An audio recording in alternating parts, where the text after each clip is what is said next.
আর কিছুক্ষণ পর শপথ নিতে যাচ্ছে ডক্টর মোহাম্মদ ইউনূসের নেতৃত্বাধীন অন্তর্বর্তীকালীন সরকার। তবে এই সরকারের সদস্য হিসেবে কারা থাকছেন তা নিয়ে গত দুদিন ধরে জনমনে কৌতূহলের শেষ ছিল না। অবশেষে অন্তর্বর্তীকালীন সরকারের 17 সদস্যের নাম প্রকাশ্যে এসেছে। বৃহস্পতিবার মন্ত্রিপরিষদ বিভাগ সূত্রে এ তথ্য জানা গেছে। এই তালিকায় প্রধান উপদেষ্টা হিসেবে রয়েছেন ডক্টর মোহাম্মদ ইউনূস। এছাড়া উপদেষ্টা হিসেবে রয়েছেন 16 জন।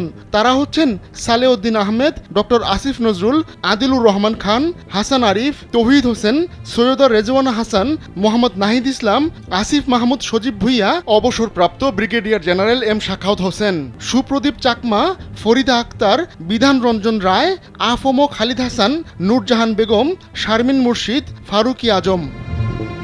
কোয়ালিটি সম্পন্ন আন্তর্জাতিক মানের still bar CSRM, committed for better still. এদিকে বৃহস্পতিবার রাত 8:30টায় বঙ্গভবনের দরবার হলে অন্তর্বর্তীকালীন সরকারের শপথ গ্রহণ অনুষ্ঠিত হবে। এর আগে এদিন দুপুর 2টার পর দেশে পৌঁছান ডক্টর মোহাম্মদ ইউনূস। হযরত শাহজালাল আন্তর্জাতিক বিমানবন্দরে তাকে স্বাগত জানান 3 বাহিনী প্রধান, পুলিশের নবনিযুক্ত আইজিপি সহ বিভিন্ন বাহিনী প্রধান, সুশীল সমাজের প্রতিনিধি এবং বৈষম্য বিরোধী ছাত্র আন্দোলনের নেতারা।